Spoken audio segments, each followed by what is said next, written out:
কি বাচ্চাদের মতো থাপ্পড় মারছেন? থাপ্পড় মারতে হয় এইভাবে পুরো রুম কাঁপিয়ে।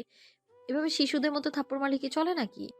ইরহাম নুসরাতকে টেনে পেছনে সরিয়ে নিতে চাইল। নুসরাত হাত দিয়ে ধাক্কা দিয়ে ইরহামকে দূরে সরিয়ে দিল। বিরক্তি ভরা কণ্ঠে আওড়ালো, এই সমস্যা কি তোর? দেখছিস না বড় দুজন মানুষ কথা বলছে? এর মধ্যে তুই ছোট মানুষ, তোর নাক ঢুকাস কেন? আরশের দিকে চোখ ফিরিয়ে নিয়ে বিনয়ী হাসল নুসরাত। অতঃপর অত্যন্ত নম্র গলায় বলে উঠল, ভুল ত্রুটি ক্ষমার সুন্দর দৃষ্টিতে দেখবেন। আজ তাহলে আসি বড় ভাই। নুসরাত জিজ্ঞাসা করলো যাওয়ার কথা, কিন্তু আরশের উত্তর পরোয়া না করে রুম থেকে বের হয়ে গেল। শটান করে খোলা দরজা দিয়ে নুসরাত বের হওয়া 30 সেকেন্ড পর বের হলো আরশ। করিডোর কাছের তৈরি রেলিংয়ে গিয়ে টান টান হয়ে দাঁড়ালো। চোখের দৃষ্টি তীক্ষ্ণতায় পরিপূর্ণ। দোতলা থেকে দাঁড়িয়ে নিচে কোমরে হাত দিয়ে দাঁড়িয়ে থাকা নুসরাতের দিকে তীক্ষ্ণ দৃষ্টি ছুড়ল। ইরহামের সাথে কিছু একটা নিয়ে কণ্ঠ খাদে নামিয়ে ঝগড়া করতে ব্যস্ত সে। ইরহাম ক্ষীণস্বরে কিছু একটা বলে ঝাড়ি মারছে নুসরাতকে। তারপর নিজের হাতের মুঠোয় থাকা নুসরাতের হাত ঝাটকা মেরে ফেলে দিয়ে হনহন করে চলে যাচ্ছে। নুসরাতও এক হাত উপরে তুলে অন্য হাত কোমরে রেখে হেলে দুলে ইরহামের পেছন পেছন গান গেয়ে গেয়ে বের হচ্ছে। ঠোঁটে লেগে আছে মারাত্মক হাসি। ইরহামকে জ্বালাতে পারে এই হাসি হয়তো আয়ত্ত হয়ে করেছে নুসরাতের ঠোঁট। আরও শরীর ক্যাপ মাথায় তুললো, এক হাতে টেনে। নির্নিমেষ দৃষ্টি তখনও স্থির নুসরাতের দিকে। নিজের দুহাত অলস ভঙ্গিতে প্যান্টের পকেটে পুরে ব্ল্যাক কার্ড বের করলো। তর্জনী আর মধ্যমা আঙ্গুলের মধ্যে রেখে তা ঘোরালো কয়েক সেকেন্ড। চোখ ব্ল্যাক কার্ডের উপর স্থির রেখে ঘাড় বাঁকা করলো। মর্মরে শব্দ হলো। তাতে কার্ড আঙ্গুল দিয়ে ঘোরাতে ঘোরাতে মাহাদির উদ্দেশ্যে শক্ত কণ্ঠে উচ্চারণ করলো, শুট হিম। মম রাস্তার পাশে শুয়ে থাকা কুকুরটাকে কিছুক্ষণ চুপচাপ দেখলো। কুকুরটাকে জ্বালানোর জন্য মাথায় চাপলো দুষ্টু বুদ্ধি। কুকুরের পেছনে লাগার জন্য আশেপাশে চোখ বুলালো। আজ আর কাল মিলিয়ে 2 দিন মেজমামার বাড়িতে ইরহাম আর নুসরাতে চুলোচুলি হয়নি, তাই বিনোদন দেখা থেকে দূরে তারা সবাই। কুকুরকে জ্বালানোর উদ্দেশ্যে পা বাড়ানোর আগে ঘেউ ঘেউ করে ডেকে কালো কুকুরটা উঠে দাঁড়ালো। বাঁকা কুচকুচে কালো লেজ নাড়িয়ে নিজের লাল চোখ দিয়ে মমর দিকে তাকিয়ে গা ছাড়া দিল। এতক্ষণে মমর টনক নড়ল। কুকুরটা নির্ঘাত তাকে কামড় দেওয়ার জন্য এদিকে গা ঝাড়া দিয়ে আসছে। চোখ বড় বড় করে মোমো দাঁড়িয়ে রইল নিজের জায়গায়। কুকুরটাকে হিংস্র গতিতে তার দিকে তেড়ে আসতে দেখে হুঁশ ফিরল। পা ঘুরিয়ে দৌড় দেওয়ার পূর্বে জুতোর ফিতে ছিঁড়ে মুখ থুবড়ে উল্টে পড়ল কংক্রিটের রাস্তায়। মুখ রাস্তায় স্পর্শ করার আগে নিজের দুহাতে তালুর আড়ালে ঢেকে নিল তা। এতে করে মুখের শেষ রক্ষা হলেও হাতের উল্টো পিঠ ছেঁচে গেল খারাপভাবে। মুখ থুবড়ে পড়ার জন্য হাঁটু আর পায়ের নখে ব্যাখ্যা না করার মতো ব্যথা পেল। পায়ের নখ হয়তো উপড়ে গেছে, নয়তো কোনো রকম চামড়ার সাথে ঝুলে আছে। ঘাড় সামান্য বাঁকানোর আগে ভেবে নিল কি কি হতে চলেছে তার সাথে। সাথে সাথে এই জীবনে করা সব পাপগুলোর জন্য তওবা করে নিল। অতিরিক্ত ব্যথায় ফুপিয়ে কেঁদে উঠল। কান্নারত গলায় মৃদুস্বরে আওড়ালো, মামনি। ফিসফিস স্বরে কাঁদতে কাঁদতে তা জোলার রূপ ধারণ করলো। নিজের পেছনে থাকা কুকুরটা উচ্চ শব্দে ঘেউ ঘেউ করছে তা শোনার প্রয়োজন বোধ করলো না মম। সে নিজের চিন্তা একান্ত ব্যস্ত। নিজেকে গালি দিল কেন এই কুকুরের পেছনে লাগতে গিয়েছিল। মম এত চিন্তায় মশগুল হলেও ভুলেই গেল এতক্ষণ হয়ে গেল কুকুর কেন তাকে কামড় দেয়নি। যখন এই কথা মাথায় আসলো সামান্য ঘাট বাগিয়ে পেছনে ফিরল। দেখলো কুকুর একপাশে পড়ে আছে, গায়ের মধ্যে মারের দাগ। জিহবা বের করে অস্বাভাবিক কাতরাচ্ছে। এক চোখ কুচকে মম বিড়বিড় করলো, এরকম বেরেহামের মতো কে মেরেছে? চোখ ফিরিয়ে যাকে দেখলো তাতে নিজের ভেতরে এতক্ষণে উদয় হওয়া সব ভয় এক নিমিষে দূর হয়ে গেল। স্বস্তির নিঃশ্বাস ফেলল সে। আরও সাত বাড়িয়ে দিয়েছে তার দিকে, ইশারা করছে হাত ধরে উঠে আসতে। খুশির তোপে মমো চোখ দিয়ে এক ফোঁটা জল গড়িয়ে পড়ল। কাঁদো কাঁদো চেহারা নিয়ে ঠোঁট ভেঙে ডেকে উঠল, ছোট ভাইয়া। আরস কথা বলল না। গম্ভীর মুখভঙ্গি নিয়ে মমর পাশে পা ভেঙে বসলো। কাঠখোট্টা গলায় জিজ্ঞাসা করলো, ব্যথা পেয়েছিস? মম উপর নিচ মাথা নাড়ি স্বীকারোক্তি দিল ব্যথা পেয়েছে বলে। আরশের হাঁটু কংক্রিটের রাস্তা ছুঁতে মমকে তুলে বসানোর চেষ্টা করলো। মম লজ্জা লজ্জা মুখ নিয়ে মাহাদির দিকে তাকালো। আরশের হাত ধরে উঠে বসতে চাইল না, তাই আরশ নিজ উদ্যোগে মাহাদির উদ্দেশ্যে সামান্য শব্দে বলে উঠল, ওইদিকে তাকা। মাহাদি অবাক হয়ে নিজের দিকে আঙ্গুল তুলে নিশ্চিত হওয়ার জন্য শুধালো। আমি? আরশ আশেপাশে তাকিয়ে বিরক্তির সুরে হেয়ালি করে বলে, তুই ছাড়া আর এখানে কেউ আছে? মাহাদি নাক কুঞ্চন করে পিছু ফিরল, মিনমিন করে আওড়ালো, এই ভদ্র মহিলাটার মাটিতে মুখ থুবড়ে পড়া ছাড়া আর কোনো কাজ নেই নাকি? বিরক্তকর। আরশ মমর দিকে ফিরে তাকে সুন্দর করে বসিয়ে দিতে দিতে মাহাদিকে আবারও সাবধান বাণী দেওয়ার মতো করে ধমকিয়ে ধমকিয়ে বলল, চোখ নিচের দিকে, ভুলের জন্য এদিকে না আসে। আরশের ধমকানোতে মম শঙ্কিত হওয়া কোনায় চোখে তাকালো নিজের থেকে দুহাত দূরে। কুকুরটা মার খেয়ে আধা মরা হয়ে পড়ে আছে এক কোনায়। তার পাশ ঘেঁষে পড়ে আছে শক্তপোক্ত লাকড়ির মোটা দুটো টুকরো। কুকুরটা মার খাওয়ার তোপে লম্বা লকলকে জিহবাখানা বের হয়ে আছে মুখের বাহিরে। ওতে করে কুকুরটাকে দেখতে এখন আরো বেশি বৃষ্টি ঠেকছে মমর নিকট। মম চোখ ঘুরিয়ে ভয়ে ভয়ে আরশের দিকে তাকালো। ঢোক গিলে কিছু বলার পূর্বে আরস বড় ভাইয়ের মতো মমর হাঁটুর নিচে এক হাত ঢুকে অন্য হাত দিয়ে পিঠ চেপে ধরে আলগোছে কোলে তুলে নিল।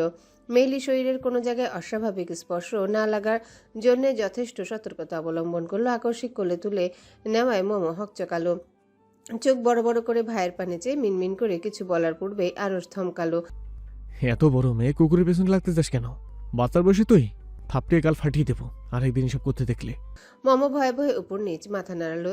আর জীবনে এসব সে করবে না। বুকের ভেতর মাংসপিণ্ডটা ধুক ধুক শব্দে স্পন্দিত হচ্ছে। চোখ খিচিয়ে নিল সে। ভয়ে শঙ্কিত হওয়া মনে বিড়বিড় করলো। লা ইলাহা ইল্লা আনতা সুবহানাকা ইন্নী কুনতু মিনাজ জালিমিন। সাথে সাথে নুসরাতের জন্য সমবেদনা প্রকাশ করতে ভুলল না। চিন্তা করতে ব্যস্ত হলে রাগী বেটার সাথে সংসার করবে কিভাবে বেচারি। ব্যথিত মনে যখন নিজের পাশে তাকালো তখন কানে পুরুষালী গলার আওয়াজ বাজলো। মাহাদি গলা নিচে নামিয়ে মমকে স্পষ্ট ঠাট্টা করে বলছে, তোমার পড়ে যাওয়া ছাড়া কোনো কাজ নেই, যেখানেই যাই সেখানেই তুমি উল্টে পড়ে থাকো, অকর্মার ঢেকি। মম নাক ফুলিয়ে আরসের দিকে তাকিয়ে নীরবে নিজের অভিযোগ জানালো। আরস মাহাদিকে চোখ রাঙিয়ে চুপ থাকতে বলল। চোখের ইশারায় কিছু একটা কথা সেরে নিল নিজেদের মধ্যে। মাহাদি মাথা নাড়াতে আরস বলে উঠল, মাথা ফাটাবো তোর, আমার বোনকে কিছু বললে। মম নীরবে দেখলো আরস আর মাহাদি চোখাচোখি। নিজ মনে নিজেকে প্রশ্ন করলো, আমি কি ছোট বাচ্চা যে এরা আমাকে এভাবে বুঝ দিচ্ছে? দীর্ঘশ্বাস ফেলে শরীরের পুরো ভর ছেড়ে দিল আরসের গায়ে। অস্বস্তিতে ঘাট হওয়ার কথা থাকলেও মমর একটু অস্বস্তি হলো না আরসের কোলে। আরস তাকে এমনভাবে ধরে রেখেছে যেন হাতের স্পর্শ এদিক সেদিক একবারও না হয়। সোফার উপর মমকে বসিয়ে দিয়ে আরস পাশে বসলো। লিপি বেগমকে ডেকে উঠল। মাম্মা দেখে যাও। লিপি বেগম তড়িঘড়ি করে এসে উপস্থিত হলেন নিচে। তিনি আরসের রুম পরিষ্কার করতে ব্যস্ত ছিলেন। ঘরের চারিপাশে ছড়িয়ে ছিটিয়ে পড়েছিল কাপড়। নিচে নেমে এসে কোনো দিকে চোখ না দিয়ে ঠাস করে আরসের কাঁধে থাপ্পড় বসালেন। আরস মুখ ব্যথাতুর বানিয়ে মোলায়েম কণ্ঠে বলে উঠল, মাম্মা কি সমস্যা? কি সমস্যা কি তোমার? আর এভাবে হামলা করছো কেন? কি করছি আমি? লিপি বেগম চোখ রাঙিয়ে আরেকটা থাপ্পড় বসালেন আরসের পিঠে। রাগী মুখে বললেন, এই তোর সমস্যা কি? এক কাপড় রোজ পরে বাইরে যাস, তারপর রুম গরুর গোয়ালের মতো রাখিস কেন? কথা শেষ করে আরেকটা থাপ্পড় মারলেন আরসের কাঁধে। আরস কাঠোরটা গলায় বলল। এক কাপড় পরি না। লিপি বেগম ধূপ করে কিল বসালেন। তারপর জানতে চাইলেন, বলেছি এখানে ইংরেজি ছাড়তে। ইংরেজ। আরেকটা থাপ্পড় মারার আগে সোফার উপর বসে কিটকিট করে হাসা মমকে লক্ষ্য করলেন। এক পা সেন্টার টেবিলে রাখা তার। লিপি বেগম এগিয়ে গিয়ে পাশে বসতে হাটের পিঠে জখম, কপালের কোণে পায়ের বুড়ো আঙুলের নখের মধ্যে জখম দেখলেন। নখটার অবস্থা দেখে গা গুলালো লিপি বেগমের। হাত বাড়িয়ে ছুঁয়ে দিলেন বুড়ো আঙুলের চামড়ার পাশ। হাঁটুর মধ্যে রক্ত বের হয়। প্লাজো সালোয়ারের উপর দাগ বসে গিয়েছে। সেদিকে চোখ রেখে লিপি বেগম জিজ্ঞাসা করলেন, ব্যথা হচ্ছে? মম ঠোঁট টিপে উপর নিচ মাথা নাড়ালো। লিপি বেগম কিভাবে হলো তা জানার প্রয়োজন বোধ করলেন না। দৌড়ে নিজের রুমে গিয়ে নিয়ে আসলেন ফার্স্ট এড বক্স। মমর পাশে বসতে বসতে চোখ ফিরলে আরস আর মাহাদির দিকে। দুজনকে রুমে যাওয়ার জন্য বলতে, কিন্তু তা বলার পূর্বেই দেখলেন দুজন চলে যাচ্ছে সিঁড়ির দিকে। চোখ ফিরিয়ে নিয়ে তুলা দিয়ে প্রথমে নখের আশেপাশ পরিষ্কার করলেন। তারপর সেখানে স্যাবলন দিতে মমর মুখ দিয়ে ম্যাথাতুর শব্দ বেরোলো। আরস বড় বড় পা ফেলে করিডোর পেরিয়ে চলে গেছে। মাহাদি দোতলার করিডোরের উপর থেকে চোখ ফিরিয়ে এক পলকের জন্য তাকাতেই পুরুষালী শরীরটা টান টান হয়ে গেল। চোখের মধ্যে ভাসলো সাদা ধবধবে মেয়েলি পা।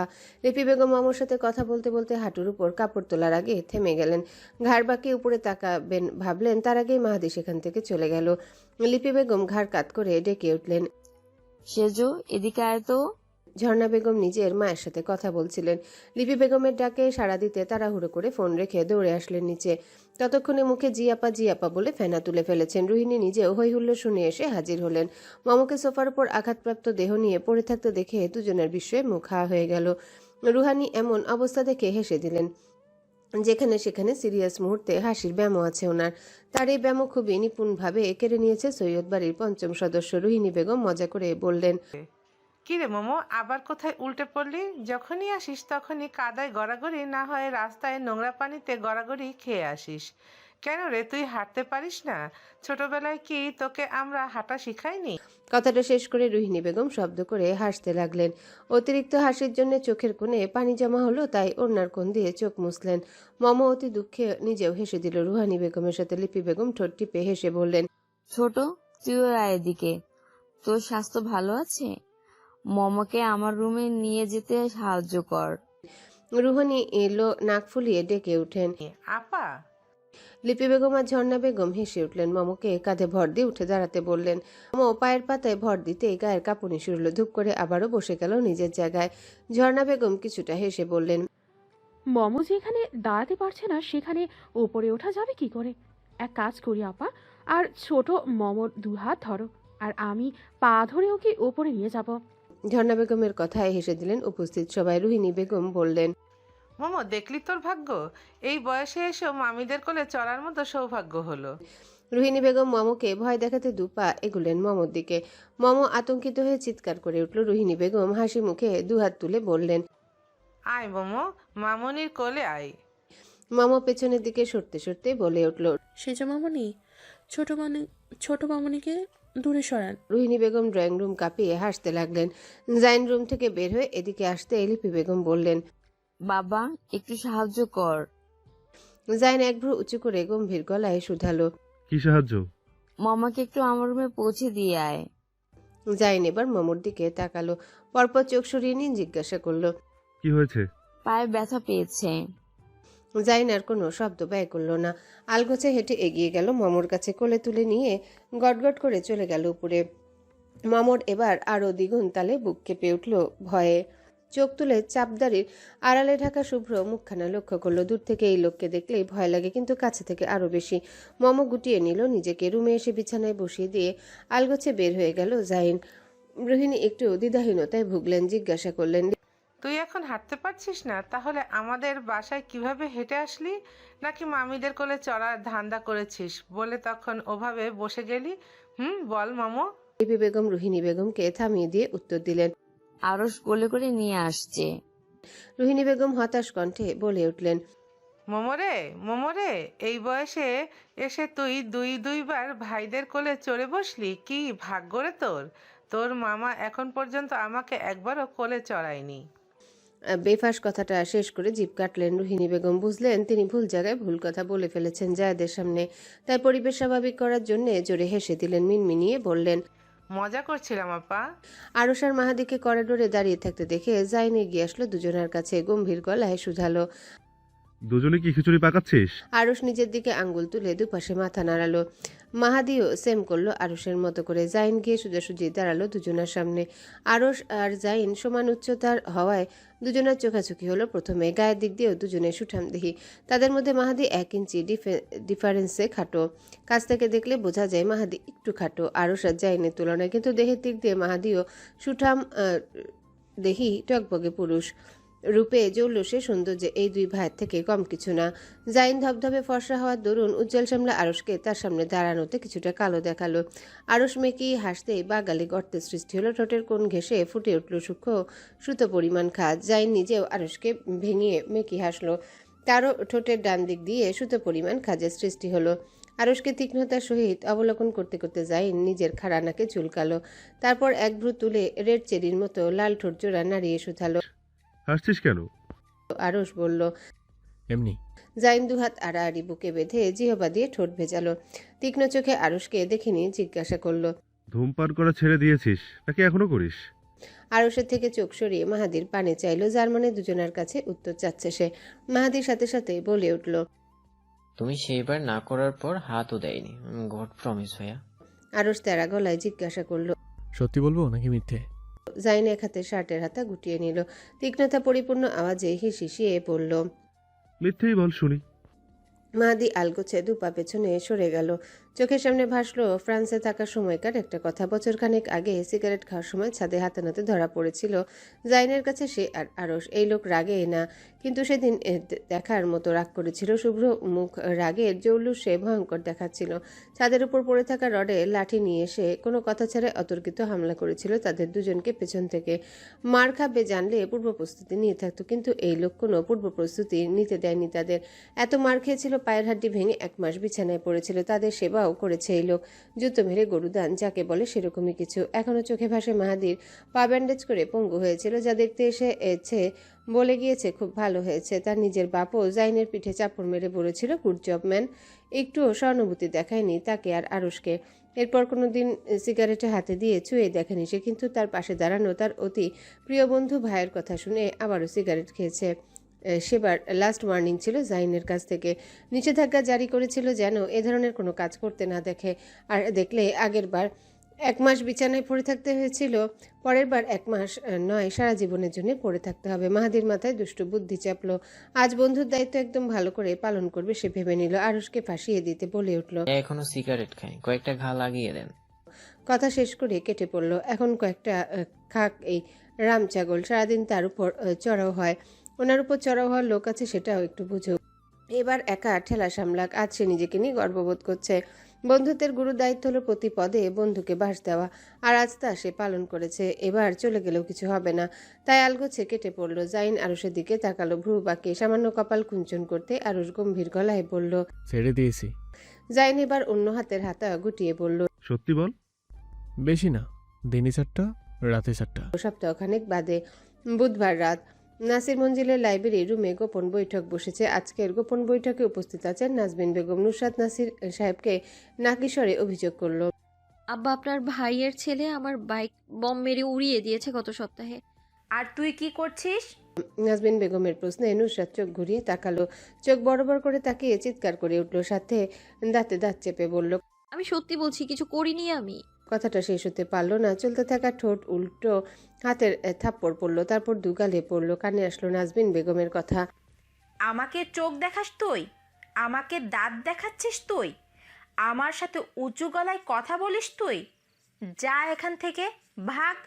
নুসরাত পরপর কষে কয়েকটা থাপ্পড় খেয়ে গাল ফুলিয়ে বসে রইল। মুখটা একদম ভোতা হয়ে আছে। নুসরাত নাজমিন বেগমের থেকে দূরে সরতে সরতে বলল। আব্বা, দেখছেন আপনার ভদ্র মহিলা আমাকে কিভাবে পিটালো? আব্বা, আপনি কিছু বললেন না? নাজমিন বেগম তেরে আসবেন তার আগেই নাসির সাহেব নাজমিন বেগমকে চোখ দেখালেন, ইশারায় বসতে বললেন। নাজমিন বেগম খ্যাপাটে চোখে তাকিয়ে বসে গেলেন নিজ জায়গায়। নুসরাত থাপ্পড় খাওয়ার ভয়ে ভেগেছিল দরজার দিকে। নাজমিন বেগমকে বসে যেতে দেখে নিজেও এসে বসলো ইশরাতের পাশ ঘেঁষে। ইশরাত ঠোঁট টিপে হাসছে। নুসরাত কপাল কুঞ্চিত করে হাসি দেখলো, তারপর বলল।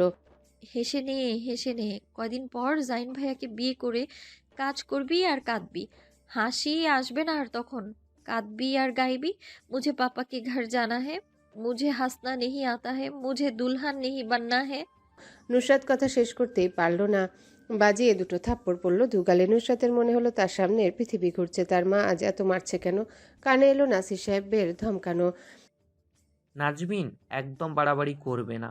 কখন থেকে দেখছি মেয়েটাকে কথা বলেই চট থাপ্পড় মারছো। কিছু বলছি না মানে এই না যে কিছু বলবো না। চুপচাপ বসো। এক বড় মেয়েকে আরেকবার মারতে দেখলে আমার থেকে খারাপ আর কেউ হবে না।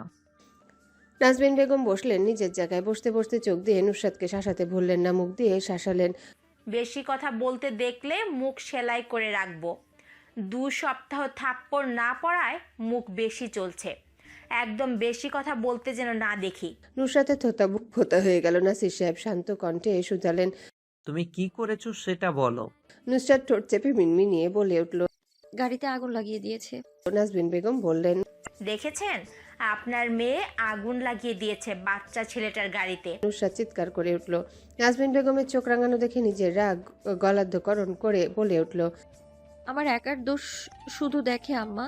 আরুষ ভাই যে আমার গাড়িতে আগুন লাগিয়েছে তা দেখছে না? নাজমিন বেগম হাত দিয়ে টেবিলে থাপ্পড় মারলেন। দেখেছেন কি সাহস ওর? মুখে মুখে তর্ক করে, আবার দোষ চাপায় ওই বাচ্চা ছেলের উপর। নুসরাত চিৎকার করে উঠে রাগে হাত মুঠ করে বলে। উনি বাচ্চা হলে আমি কি বুড়ো? নাজমিন বেগম শাসিয়ে বললেন। চুপ, একদম চুপ। ইসরাত মাঝখান থেকে বলে উঠল। হয়েছে আম্মু, তুমি এমন বিহেভ করছো। সব দোষ নুসরাতের, দুজনের সমান দোষ আমি মনে করি। নুসরাত উপর নিচ মাথা নাড়ালো।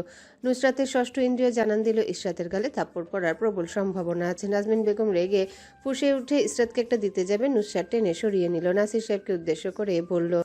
এই ভদ্রমহিলাকে কে বলেছে আমাদের আলোচনায় নিয়ে আসতে? এসেছে থেকে আমাকে পিটিয়ে চলেছে। এখন নাদান শিশু মেয়েটা একটু পক্ষপাতিত্ব করায় ওকেও পেটাচ্ছে। মানে এই ভদ্রমহিলাকে কেন এখানে এনেছেন আব্বা?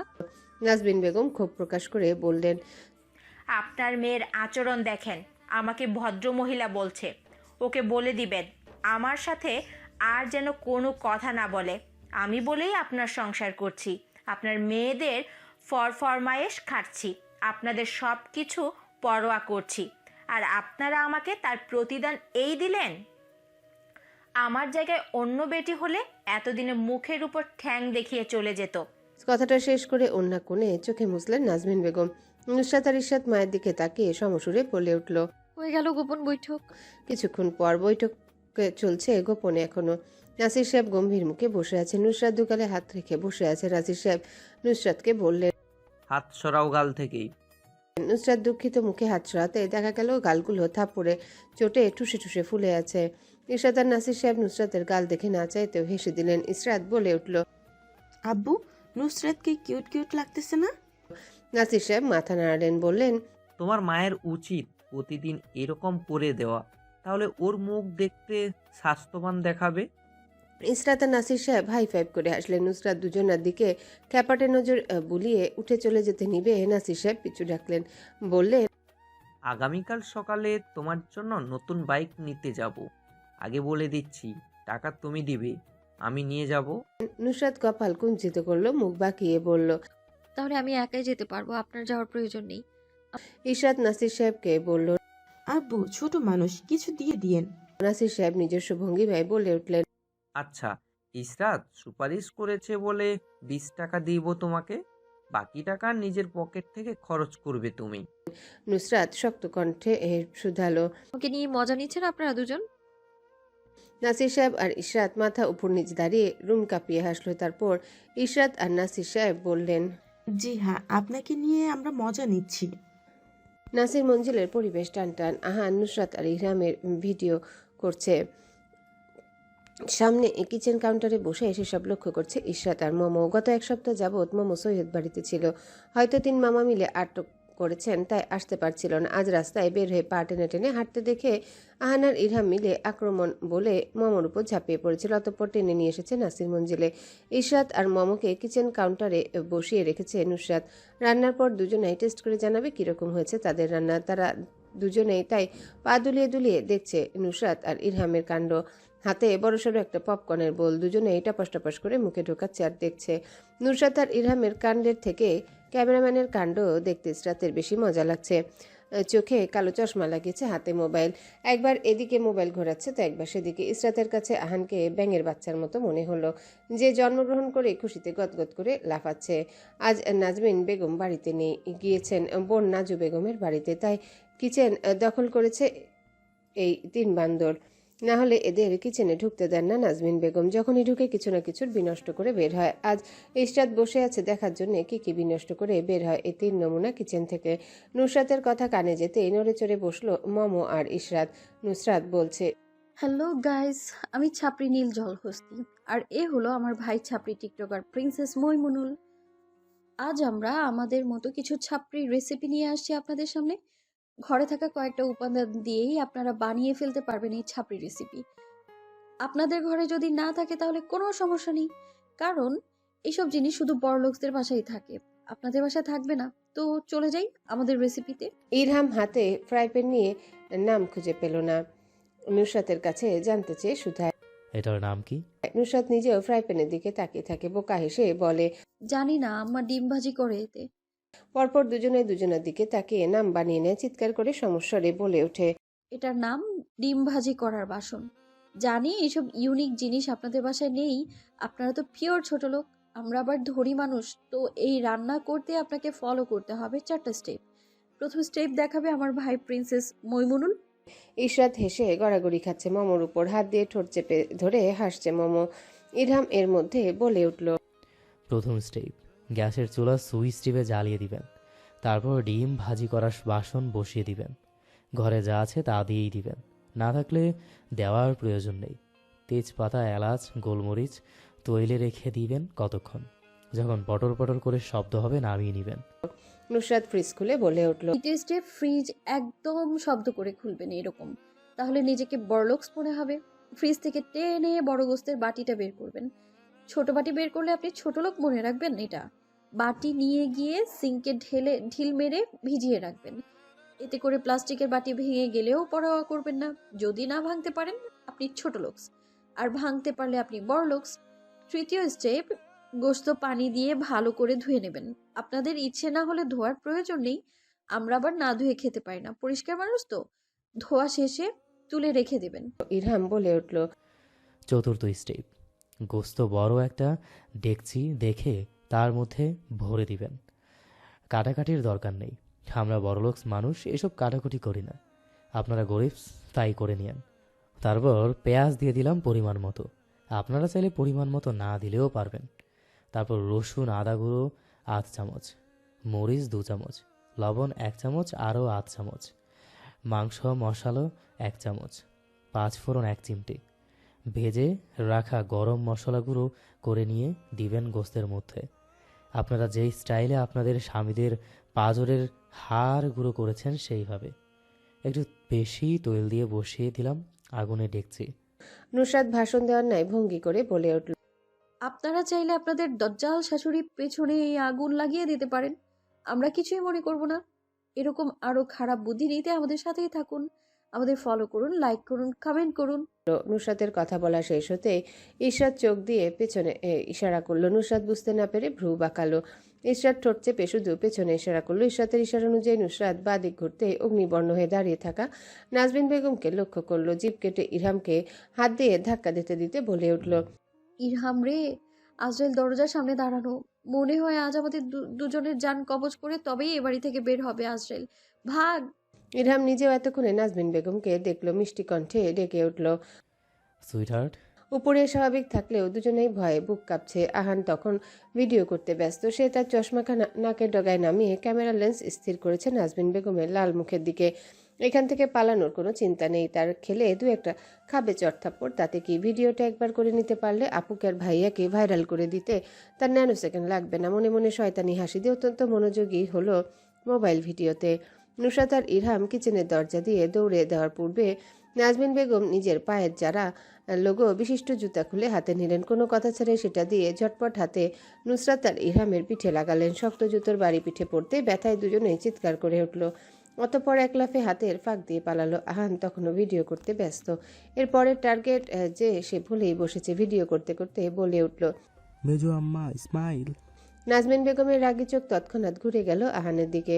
রাগে হিসিস করতে করতে এসে নুসরাত আর ইরহাম রাগ ঝাড়লেন বেচারার উপর। জুতোর বাড়ি পিঠে পড়তে তীক্ষ্ণ ব্যথা হলো। আহানের ভিডিও তখনও বন্ধ হচ্ছে না। এদিকে নাজমিন বেগমের হাতে মার খাচ্ছে, সাথে চিৎকার করছে আম্মু, আব্বু, মেজমা, আপি বলে। অন্যদিকে ভিডিও করছে। আহানের মতে যে কোনো মুহূর্তে চলুক, ভিডিও করা বন্ধ করা যাবে না। It's really important. নাজমিন বেগমের হাতে ধুলনি খেয়ে আহান অনেক কষ্ট পেল। এত ব্যথা পেয়েছে, চোখে পানি, কিন্তু ঠোঁটে হাসি লেগে আছে। যেতে যেতে নাজমিন বেগমকে ফ্লাইং কিস ছুড়ে দিয়ে বলে উঠল, I love you so much, more than my mom. Nazmin Begum কিয়ৎকাল সেদিকে তাকিয়ে মম আর ইশরাতের দিকে চোখ ঘুরালেন। ইশরাত দুহাত উপরে তুলে সারেন্ডার করার ভঙ্গি করে বলে উঠল, যা যা অগোছালো করেছে সব আমি পরিষ্কার করব, মেঝে থেকে শুরু করে সব। আজকে রান্না আমি করে দিব, তবুও তোমার এই রোবোটিক জুতো দিয়ে আমাকে পিটিও না প্লিজ। মমর পানে চাইতেই মিনমিন করে আওড়ালো। বাসন কোসন মুছে একদম ঝকঝকে করে রাখবো। নাজমিন বেগম কিছুক্ষণ চেয়ে থেকে বোরখা সামলে চলে গেলেন। ইশরাত পেছন থেকে শুধালো, তুমি তো আন্টির বাসায় গিয়েছিলে, তাহলে ফিরে আসলে কেন? গাড়ি নষ্ট হয়ে গেছে বাসার মোড়ে গিয়ে। আজ গাড়ি নষ্ট না হলে বাসায়ও আসতাম না, আর তোমাদের ভাই বোনের কীর্তিকলাপও দেখতাম না। অসভ্যের দল। বাড়ি একা পেতেই আমার কিচেনে এসে হামলা করেছে।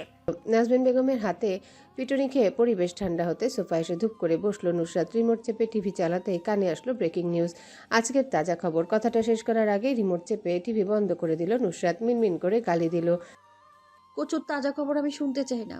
আমার নিজের অবস্থা রোগা মানুষের মতো, তাহলে তাজা খবর শুনে আমার কি লাভ? আমি শুনবো রোগা খবর। বিড়বিড় করে উঠে দাঁড়াতে ইরহাম দৌড়ে এসে ড্রয়িং রুমে প্রবেশ করলো। হাতের মোবাইলখানা নুসরাতের সামনে তুলে ধরতেই নুসরাতের অক্ষিপটে ভাসলো হেডলাইন, পাথরের আঘাতে এক যুবকের মৃত্যু। উপস্থিত জনতা নিশ্চুপ এমন আচরণে। হত্যাকাণ্ডের 2 দিন পর ভিডিও সোশ্যাল মিডিয়ায় দেখা যাচ্ছে। হত্যাকাণ্ড, ধর্ষণ, খুনাখুনি, ডাকাতি, এসব নিয়ে কি একটা সুস্থ স্বাভাবিক দেশ গড়ে তোলা সম্ভব? এতটুকু পড়ে নুসরাত কিছুক্ষণ চুপ করে থাকলো। তারপর এক প্রকার ঠেলে মোবাইল দূরে সরিয়ে দিয়ে সোফায় বসতে বসতে ইরহামকে উদ্দেশ্য করে আওড়ায়, শোন, আমার মনে হয় দেশের এই অবস্থা ভঙ্গুর শাসনের জন্য ক্ষমতায় একজন নিষ্ঠাবান ব্যক্তি বসা উচিত, যে দেশের কল্যাণের জন্য ভাববে। তো ডক্টর মোহাম্মদ ইউনুস খারাপ নাকি? আমি সেটা বলছি না, আমি বলছি শক্ত শাসনের কথা। সেদিন দেখলাম 8 বছরের একটা মেয়েকে ধর্ষণ করা হয়েছে। যে ধর্ষণ করলো তাকেই শুধুমাত্র শাস্তি দেওয়া হয়েছে, কিন্তু যারা জড়িত ছিল তাদের ছেড়ে দেওয়া হয়েছে। এখন তারা মুক্ত বাতাসে শ্বাস নিচ্ছে। যদি সঠিক আইন প্রণয়নই না করতে পারে, তাহলে কিসের দেশ শাসন হবে? আইনের উচিত ছিল লোকগুলোকে সাধারণ জনগণের হাতে ছেড়ে দেয়া, তারপর পাথর নিক্ষেপ করে হত্যা করা। আমাদের দেশে আইনই ঠিক নয়, তাহলে দেশে সঠিক বিচারটা হবে কি করে? এই জন্য ক্ষমতায় সঠিক কাউকে বসানো উচিত, যার গর্জনে পুরো দেশের দুর্নীতিবাজ ভয় পাবে। কোনো ভুল কাজ করতে গেলে একবারের জায়গায় 10 বার ভাববে। নুসরাতের কথায় সহমত পোষণ করে মাথা দোলালো ইরহাম। জিজ্ঞাসা করল, তোর মতামতে এখন কাকে ক্ষমতায় বসানো উচিত? নুসরাত ইরহামের ভাবসাব নেওয়া দেখে বলে উঠল, তুই মনে করিস না তোকে ক্ষমতায় বসাবো বলে আমি ভাবছি? দেখা যাবে জনগণ তোকে ধরে পিটাচ্ছে আর আমাকে তুই ফোন দিয়ে বলছিস তোকে বাঁচাতে যেতে। ওসব আমার দ্বারা সম্ভব না। তোকে বসানোর চিন্তা নেই আমার। ক্ষমতায় বসে তুই আমায় লাথি মারবি না, তার কি গ্যারান্টি আছে? নুসরাত ইরহামের মুখের উপর তর্জনী আঙ্গুল তুলে ক্রস কাটতে কাটতে বলে ওঠে, তুই ক্ষমতা পাচ্ছিস না, ক্রস করে দিলাম তোকে। ইরহাম মুখ পাংশুটে বানিয়ে শুধালো, তাহলে কাকে বসাবি ক্ষমতায়? নুসরাত ঠোঁট টিপে হেসে বলে উঠল, আরশ ভাইয়াকে বসাবো ক্ষমতায়। তোর বেনিফিট কি এখানে? আমি বসলে তুইও আমার সাথে ক্ষমতা পাবি, এটা নিশ্চিত থাক। কিন্তু ভাই জীবনেও তোকে এসবের ধারের কাছে যেতে দিবে না। ইরহামের ঝটপট করা প্রশ্নে নুসরাতও ঝটপট উত্তর দিল। কথা মনে হয় ঠোঁটের ডগায় ছিল, তাই। শোন আমার প্রিয়াসি বেহনা, ইসরাতকে প্রথমে আমি ক্ষমতায় বসাতে চাইছিলাম, কিন্তু বেচারি এত সুন্দর। পুরুষ মানুষ ভোট কেন্দ্রে ভোট দিতে এসে এমন সুন্দরী নেত্রী দেখে ভোট দেওয়ার বদলে ফিট খেয়ে পড়ে থাকবে, তাই ও ক্যান্সেল। তোকেও বসাবো না। তুই গণধোলানি খেলে আমাকেই তোকে উদ্ধার করতে যেতে হবে, আর সেখানে আমি মার খাবো না, তার গ্যারান্টি কি? তাই তুইও ক্যান্সেল। জাইন ভাইয়া সবার আগে ক্যান্সেল। ডক্টর মানুষ জনগণের প্রতি বেশি দরদি হবেন, কঠিন সিদ্ধান্ত নিতে পারবেন না, তাই জামাই বউ দুইজনই ক্যান্সেল। আর কে থাকে? ইরহাম মিনমিন করে বলে, তুই? আমি বসতাম, কিন্তু আমার এত কাজ, কি বলবো। আমার বাপের সৈয়দ চয়েসের ব্র্যান্ড প্রমোশন করতে হবে, এরপর সৈয়দ চয়েসের মেকআপ আজকাল সেল ডাউন হচ্ছে, তাই বাজারে মার্কেট আপ করতে হবে। হাতের ব্রেসলেটগুলোরও এখনও প্রমোশন করা বাকি, তাই আমি ক্ষমতায় বসতে পারছি না। নিজাম শিকদার, হেলাল আহমেদ, সুফি খাতুন, এদেরও তো টাইট দিতে হবে, তাই না?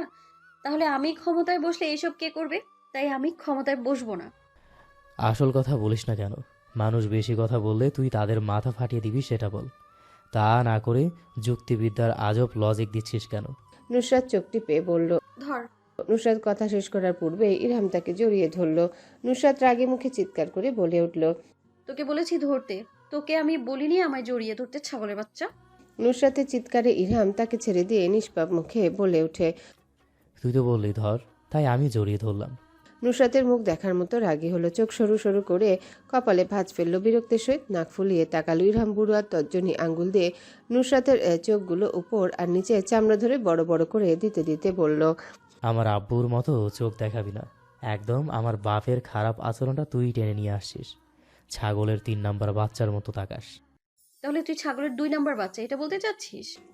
ইরহাম উপর নিচ মাথা নাড়িয়ে স্বীকারোক্তি দিল, সাথে বলল, আর আপিপ ছাগলের 1 নাম্বার বাচ্চা। অতঃপর দুজনে দুজোর পানে তাকিয়ে হেসে দিল। আচ্ছা ধরি আমি ক্ষমতার আসনে বসলাম। বসার পর কিছু ধান্দাবাজ মহিলারা এসে আমার কাছে বিচার দিল, জামাই নারী নির্যাতন করে। আমি নারীবাদী মহিলা উত্তেজিত হয়ে পুরুষদের ধরে কয়েক ঘা লাগিয়ে দিলাম। এর কয়েক মুহূর্ত পর নিউজ শিরোনাম, এ কি করলেন নেত্রী? নারী নির্যাতন করায় পুরুষ মানুষ নির্যাতন করে দিলেন। নেত্রীর হাতে এক অবলা পুরুষ অত্যাচারিত। দেশে কি কখনো সঠিক আইন প্রণয়ন হবে না? এই পুরুষ বিদ্বেষী নারীকে এক্ষুনি কারাগারে নিক্ষেপ করা হোক। এটা আমাদের পুরুষদের জোর আর্জি সরকারের নিকট। পরপরই আমি হাজতে নিউজ হবে, পুরুষ অত্যাচারে কারাগারে 4 দেয়ালের পেছনে আটক নারীবাদী নেত্রী। এই নেত্রীর শাস্তি হওয়া কি প্রয়োজন? ইসরাত এতক্ষণ পেছনে দাঁড়িয়ে নুসরাত আর ইরহামের কথা মনোযোগ সহকারে শুনছিল। নুসরাতের কথার উত্তর হিসাবে বলে ওঠে, আগামীকাল দেশকে ন্যায় পরানয় করতে এই নেত্রীকে এক্ষুনি মৃত্যুদণ্ড দেয়া হোক। ইরহাম আর ইসরাত হা হা করে হেসে উঠল। নুসরাত নিজে উঠে চেপে হাসলো। অতঃপর উঠে দাঁড়িয়ে বলে উঠল, আমি আসছি। ইসরাত শুধালো, কোথাও যাওয়া হচ্ছে শুনি? নুসরাত বলে উঠল, ক্ষমতায় বসানোর জন্য নেতাকে খবর দিতে। নুসরাত হেলে দুলে বের হয়ে গেল বাড়ি থেকে। সোজা হেঁটে গিয়ে সৈয়দ বাড়ির সামনে দাঁড়ালো। ফটকে ঝুলানো সিসি ক্যামেরার দিকে গোল গোল চোখে কিছুক্ষণ চেয়ে থেকে হাত ভি কাট করে চোখের কাছে রেখে হাসলো। ওড়না মাথায় টেনে চোখে সাদা ফ্রেমের চশমা ঠেলে ঠিক করলো। ইন্টারকম বাটন চেপে কানে ধরলো। সামান্য ক্ষণ অতিবাহিত হতেই শক্ত কণ্ঠ কানে আসলো। নুসরাত থতমত খেয়ে গেল। গোল গোল চোখে সিসি ক্যামেরার দিকে চোখ রেখে বলে উঠল, সৈয়দা নুসরাত নাসির। তোর নাম আমি জানি, পুরো বলে আমাকে মনে করে দিতে হবে না। বল, কি বলবি? নুসরাত কপালে সামান্য ভাঁজ ফেলে বলে উঠল, সামান্য কথা আছে আপনার। সামান্য কেন? বেশি নয় কেন? আচ্ছা বেশি কথা আছে, আসুন। আরো শেয়ালি করে বলে উঠল। কোথায় আসবো? নুসরাত মুখ তৎক্ষণাৎ লাল হয়ে গেল।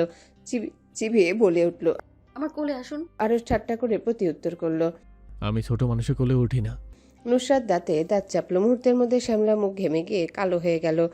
হাতে তালু দিয়ে মুখ মুছে নিতে আরুষ নিজের কাঠখোট্টা গলায় বলে উঠল, ভেতরে আয়। কথাটা শেষ হতেই দরজা খুলে গেল ঘট করে। নুসরাত ওখান থেকে নড়ল না, ঠায় দাঁড়িয়ে রইল। আরও সাথের মোবাইলের দিকে চোখ রেখে শুধালো, আর চিস না কেন? ভেতরে আসবো না, আপনি বাইরে আসুন। আরুষ চোয়াল শক্ত করে বলে উঠল। আমি আসলে কোলে করে নিয়ে যাবো ভেতরে। নুসরাত তাচ্ছিল্য করে বলল, আমাকে কোলে করে নিয়ে যাওয়ার সাধ্য আছে আপনার? আপনি কি দেখতে চাচ্ছেন আমার কতটুকু সাধ্য আছে মিসেস নুসরাত নাসির? নুসরাত কথা না বলে দেয়ালের মধ্যে টেলিফোন আটকে দিল। ফোন রাখার মধ্যেই বড় বড় পা ফেলে সেখানে এসে উপস্থিত হলো আরশ। পকেটে হাত ঢুকিয়ে টান টান হয়ে দাঁড়ালো নুসরাতের সামনে। চোখে নুসরাতের মতোই সাদা ফ্রেমের চশমা।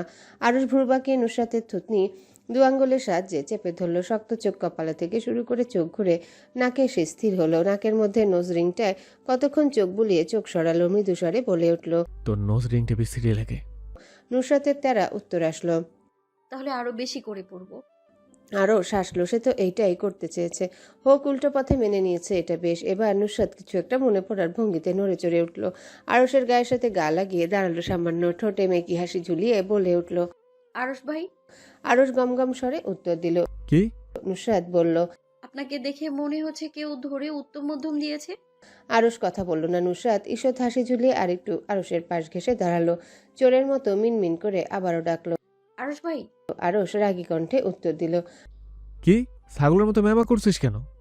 আরশ ভাই, আমি একটা রাসায়নিক বিক্রিয়া মাত্রই করেছি, করে দেখলাম ওই যে দূরে থাকা ছাগল আর আপনার মধ্যে অনেক মিল।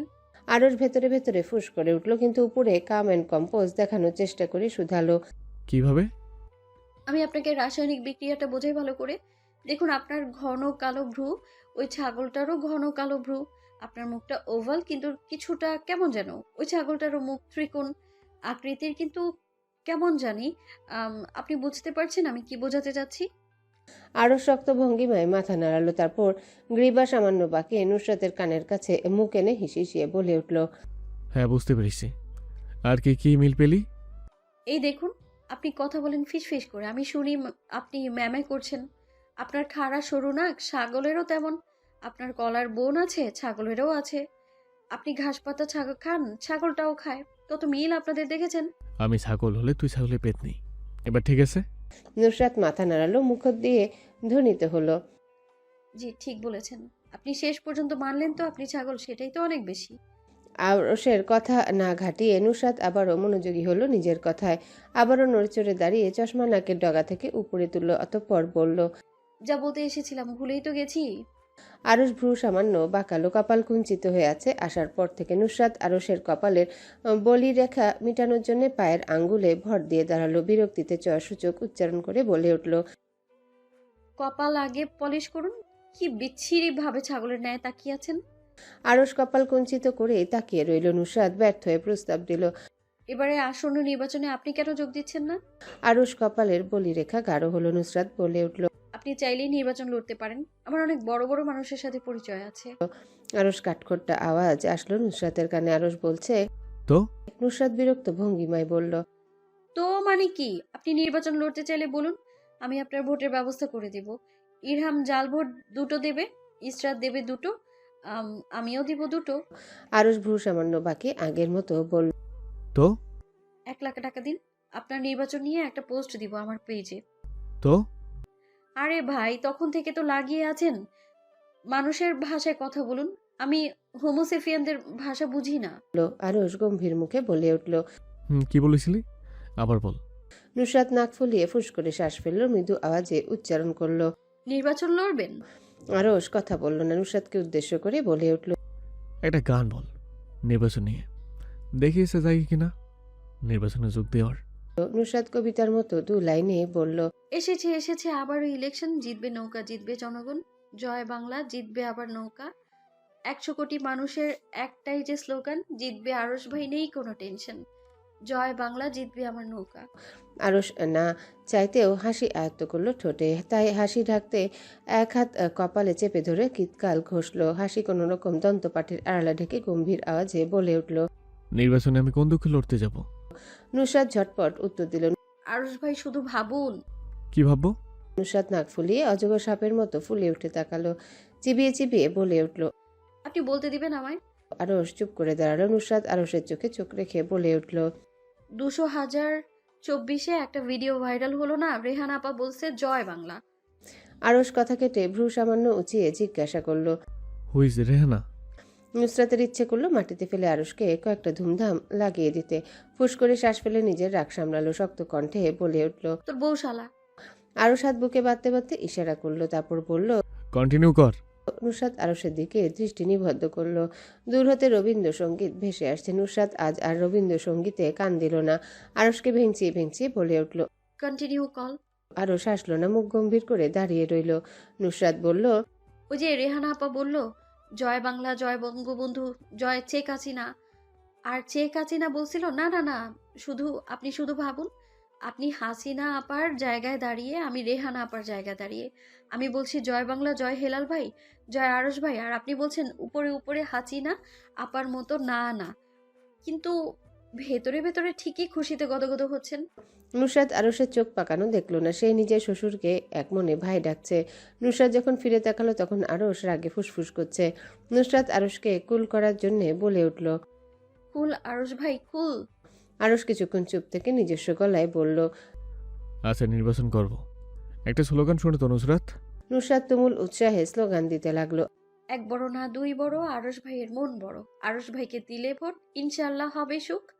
আরশ ভাইয়ের মার্কা কি, লুঙ্গি ছাড়া আর কি, প্যান্ট পরে কয়জন আসে, লুঙ্গি পরে আরশ ভাই সরাসরি কাজে। নেতা যদি হয় আরশ ভাই, ট্যাঙ্কার ড্রেনের কাজ, সব সমস্যার হবে সোজা সমাধান আজ। আরশ নুসরাতকে অদ্ভুত দৃষ্টিতে কিছুক্ষণ অবলোকন করে পকেট থেকে ফোন বের করলো। ফিঙ্গারপ্রিন্ট দিয়ে দ্রুত হাতে মুখস্থ নাম্বার কিউপ্যাডে ডায়াল করলো। চোখ এক মুহূর্তের জন্য সরে গেল, তা আবারও এসে দখল করলো নুসরাতের উপর। মুখের দিকে নির্নিমেষ দৃষ্টি স্থির রেখে আরশ ফোন কানে লাগাতে ওপাশ থেকে ইলহামের কণ্ঠ ভেসে আসলো। আসসালামু আলাইকুম ভাই। আরশ টোটনারি সালামের উত্তর দিল, অতঃপর আদেশের স্বরে বলে উঠল। এক্ষুনি বাজার থেকে একটা টাক্স, ক্লিনজার আর লঙ্গি এনে মেজো বাবার বাড়িতে পৌঁছে দে। বিশেষ করে ওই বাড়ির ছোট কন্যার হাতে এগুলো তুলে দিবি, বুঝছিস? এইবার নির্বাচনটা লড়ছি, তাই আমার মিসেসের কথা অনুযায়ী মার্কা হবে আমার লঙ্গি। সবাইকে একটা করে ক্লিনজার, একটা করে লঙ্গি আর একটা ট্যাঙ্ক বিলি দিয়ে আয়। আর আমার শ্বশুর বাড়িতে জনপ্রতি একটা করে লঙ্গি পাঠিয়ে দিস, আর শাশুড়ি আমাকে একটা ছাই রঙের শাড়ি পাঠিয়ে দিস, ওনাকে এই রঙে দারুণ মানায়। ইরহাম কোনো কথা ছাড়াই উত্তর করলো। জি ভাই। ইরহামের রুম গোছাতে গিয়ে ঝর্ণা বেগমের হাতে পড়েছে অনেকগুলো প্রেমপত্র। একে একে সব খুলে পড়তে তার চোখগুলো বৃহদাকার ধারণ করেছে। শুধু কোটর থেকে বেরিয়ে আসার পূর্বক্ষণ মাত্র গোল গোল চোখে মনোযোগ সহকারে কতক্ষণ অবলোকন করলেন চিঠিগুলো। অতঃপর নাইট স্ট্যান্ড থেকে ফোন হাতে নিয়ে দ্রুত হাতে কল লাগালো নুসরাতকে। প্রথমবার কল দেওয়ার পর নুসরাত কল পিক করলো না। ঝর্ণা বেগম এতে মোটেও বিরক্ত হলেন না, ধৈর্য সহকারে আবারও কল লাগালেন নুসরাতের নাম্বারে। এটা নুসরাতের বদভ্যাস, প্রথমবারের কলে কারোর ফোন ধরে না, দ্বিতীয় কলে প্রথম রিং হতেই ধরবে। শ্বাস ফেলে ঝর্ণা বেগম অপেক্ষা করলেন নুসরাতের কল পিক করার। ঝর্ণা বেগমের অতর্কিত চিন্তার ব্যাঘাত ঘটাতে নুসরাত গলা খাকারি দিল। অতঃপর উচ্ছ্বাস মিশ্রিত মেয়েলি গলার স্বর ভেসে আসলো কানে। হ্যালো সেজবা। ঝর্ণা বেগমের ঠোঁট আপনা আপনি হাসি চলে আসলো। পর মুহূর্তে মুখ শক্ত করে নিয়ে নুসরাতকে কাটকাট গলায় জিজ্ঞাসা করলেন। ইরহামের বাচ্চা তোদের বাড়িতে? নুসরাত একভ্রু উঁচিয়ে নির্বিঘ্নে উত্তর দিল। হ্যাঁ। ঝর্ণা বেগম হেয়ালি না করে সোজাসাপটা জানতে চাইলেন। এই নিয়ে সোহেবের বাচ্চা কয়টা মেয়ের সাথে প্রেম করেছে? নুসরাত সামান্য অবাক হলো। অতঃপর ইরহামকে বাস দিতে পারবে ভেবে অতির্যক হাসলো। হাতের আঙ্গুলে গুলে নিল কতগুলো মেয়ের সাথে এই নিয়ে ইরহাম প্রেম করেছে। সামান্য কাল অতিবাহিত হতে নুসরাত বিটকেল মার্কা চেহারা বানিয়ে উত্তর দিল। এই তো বেশি না, মাত্র 100 খানিক হবে। ঝর্ণা বেগমের কপালে হাত পড়ল, চোখ সরু সরু করে নুসরাতের উদ্দেশ্যে প্রশ্ন ছুড়লেন। এতদিন ধরে আমায় জানাসনি কেন? নুসরাত সদর্পে বলে উঠল, আমি নুসরাত নাসির কারো সিক্রেট ব্রেক করি না, আর এটাই আমার বিশেষত্ব। ঝর্ণা বেগম নাক ফুলিয়ে বলে উঠলেন। হাতের কাছে পেয়ে নেই মেয়ে, তোর বিশেষত্ব ঝাঁটা পিঠা করে বের করব। নুসরাত চোখ উল্টালো, ঝর্ণা বেগমের কথা থোড়াই কানে তুলল, সব উড়িয়ে দিল বাতাসের বেগে। ভাবসাব নিয়ে চুল কানের পেছনে গুজতে ঝর্ণা বেগম বললেন, সোহেবের বাচ্চা কি কি করে তার সকল খবর আমার চাই। নুসরাত ভ্রু উঁচিয়ে জিজ্ঞাসা করল। তোমাকে খবর দিয়ে আমার কি লাভ? ঝর্ণা বেগম তপ্ত শ্বাস ফেলে শুধালেন, কত টাকা চাই? নুসরাত চোখের পাতার পলক ফেলে হাসলো, হাসি ঠোঁটে ঝুলিয়ে রেখে বলে উঠল, তুমি গৃহিণী মানুষ, কত টাকা আর নিব তোমার থেকে? বেশি না, একটা খবরের জন্য মাত্র 10,000 টাকা। ঝর্ণা বেগম ঠোঁট চেপে মিনমিন করে শুধালেন, ডিসকাউন্ট পাওয়া যাবে না? আচ্ছা যাও, তোমার জন্য 2 টাকা ডিসকাউন্ট করে দিলাম। এর বেশি আর পারবো না, আমার ব্যবসা লাল বাতি চলে যাবে। এই মাসে 2 টাকা লস হয়ে গেল আমার। ঝর্ণা বেগমের সাথে আরো কিছু জরুরি আলাপ সেরে নুসরাত ফোন রেখে দিল। তারপর পাশে বসা ইরামের দিকে চেয়ে খিলখিল করে হেসে উঠল। শ্রীকান্তে শরৎচন্দ্র চট্টোপাধ্যায় বলেছিলেন, আমি সমস্তই দেখিলাম, সমস্তই বুঝিলাম। যে গোপনে আসিয়াছিল তাহাকে গোপনে যাইতে দিলাম, কিন্তু এই নির্জন নিশীথে সে যে তাহার কতখানি আমার কাছে ফেলিয়া রাখিয়া গেল তাহা কি কিছু জানিতে পারল না। ইরশাদের লাইনগুলো আবৃত্তি শেষে ইরহাম আর নুসরাত চোরের মতো একে অন্যের দিকে তাকালো। ইরশাদ দুজনের এমন বিহেভিয়ারের মানে খুঁজে পেল না। হঠাৎ টনক পড়তেই তার সারা শরীর ঝিমঝিম করে উঠল, বিড়বিড় করে আওড়ালো, এরা আবার ডিপ মিনিং বের করতে নেমে যায় নাকি? ইরশাদের বিড়বিড় শেষ হতে ইরহাম আর নুসরাত হেসে উঠল। দুজন দুজনের দিকে এক পলক নজর মিলে অতঃপর শুধু হাসে আর হাসে। ইরশাদ ভাব করল সে শুনছে না নুসরাত আর ইরহামের কথা, কিন্তু এই দুজন তা হতে দিল না। নুসরাত তর্জনী আঙ্গুল তুলে কপাল ঘষার মতো করল, তারপর দৃষ্টি নিবিষ্ট করল ইরহামের পানে। ঠোঁট চেপে হাসি আটকে খিকখিক করে হাসি গলায় ঝুলিয়ে বলে উঠল, গোপনে নির্জনে নিশীথে তার কতটুকু ফেলিয়া রাখিয়া গেল, এর মানে কি রে ইরহাম? ইরহাম গম্ভীর মুখভঙ্গি করে বলে উঠল, এর ডিপ মিনিং হতে পারে গোপনে মানুষের অগোচরে। কথা শেষ না করে চোখের ইশারায় কিছু একটা বুঝিয়ে দিল। আহান নিজেও হেসে গড়াগড়ি খাচ্ছে, শুধু একাই মমো বলদের মতো তাদের এই হাসির মানে খুঁজে পেল না, তাই প্রশ্ন করল, এত হাসির কি হলো? ঈশাত হাতের বইয়ে মনোযোগ দেওয়ার চেষ্টা করলো, কান পাতা তখনও মেঝেতে বসা ওই 3 নটাঙ্কির দিকে। নুসরাত মেঝেতে গড়াগড়ি খাওয়ার মতো পড়ে বলল, তুই এগুলো বুঝবি না বলদ, এসব বুঝতে লিজেন্ড হতে হয় আমাদের ন্যায়। কথা শেষ করে হাইফাই করলো সবাই। ইশরাত ঠোঁট চেপে বইয়ের আড়ালে মুখ থেকে মিটি মিটি হাসছে। মমো ইশরাতের দিকে তাকিয়ে বলল, আপু, লাইনগুলো আবার বলো। ইশরাত নিজের হাসি আটকিয়ে আবারও না বোঝার মতো করে পড়ে শোনালো মমকে। মমো ঠোঁটের ডগায় শব্দগুলো প্রতিনিয়তই জপল তসবি জপার ন্যায়। আহরে কতখানি আমার নিকট, এইখানে এসে পঞ্চমবারের মতো থমকালো মমো। গোল গোল চোখের বাদামি নয়নে দৃষ্টি প্রথমে গিয়ে পড়ল আহানের দিকে। আহান হাসতে হাসতে লুটোপুটি খাচ্ছে, এরপর পড়ল নুসরাতের দিকে। নুসরাত নির্বিকার চিত্তে আহানের পাশে শুয়ে হাসছে। মম নুসরাতের চোখে লজ্জার লেশ মাত্র দেখতে পেল না। এরপর তার দৃষ্টি ঘুরে গেল ইরহামের দিকে। ইরহামও নির্লিপ্ত ঠোঁটে মিচকে হাসি। ইসরাতের দিকে চোখ পড়তে দেখলো সে আরাম করে শুয়ে বই পড়ছে। ঠোঁট না হাসলেও চোখগুলো হাসছে। বাদামি চোখগুলোতে সরাসরি সূর্যের আলো পড়ায় জ্বলজ্বল করছে। মম মৃদু স্বরে নুসরাতের উদ্দেশ্যে বলে উঠল, তোমার লজ্জা লাগছে না এর সামনে বসে এরকম নির্লজ্জের মতো কথার মিনিং বের করতে? নুসরাত ঠোঁট উল্টালো, কপালে তথা কথিতভাবেই ভাঁজ ফেলে বলে উঠল, হোয়াট দ্য ফাক, আমার কেন লজ্জা লাগবে? আমি কি কোনো গুনার কাজ করেছি যে আমার লজ্জা লাগবে? মম মাথায় হাত দিল, কিরমিরিয়ে বলল, একটু শরম করো, ও তোর থেকে 4 বছরের ছোট। নুসরাত বলল, তো কি হয়েছে, ও আমার বান্ধবী, ও তোর থেকে ভালো আমাদের কথা বুঝে। সর সৌদির ভাই। নাজবিন বেগমকে কিচেন থেকে বের হতে দেখে নুসরাত কথা সুর পাল্টে ফেলল।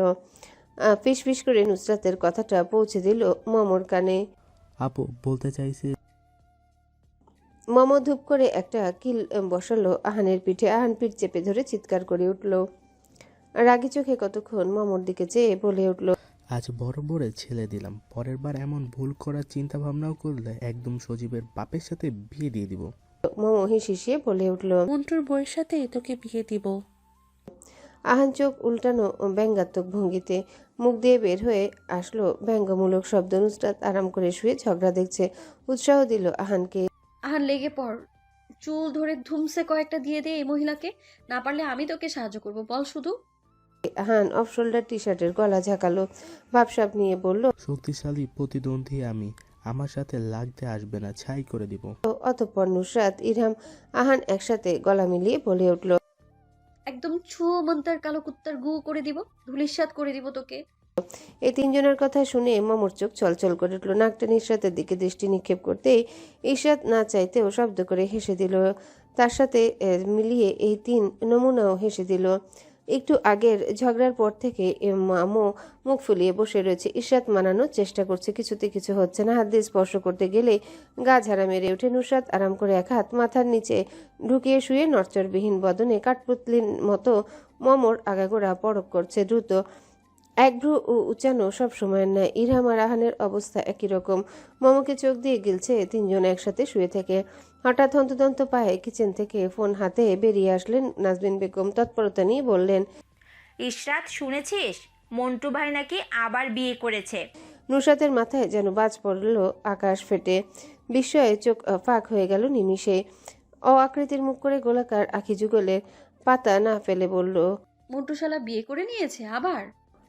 ইশরাত এসবে কান দিল না। যার ইচ্ছে বিয়ে করুক, তার কি। নড়ে চড়ে আবারও বয়ে চোখ নিবিষ্ট করল নিবিড় মনোযোগ।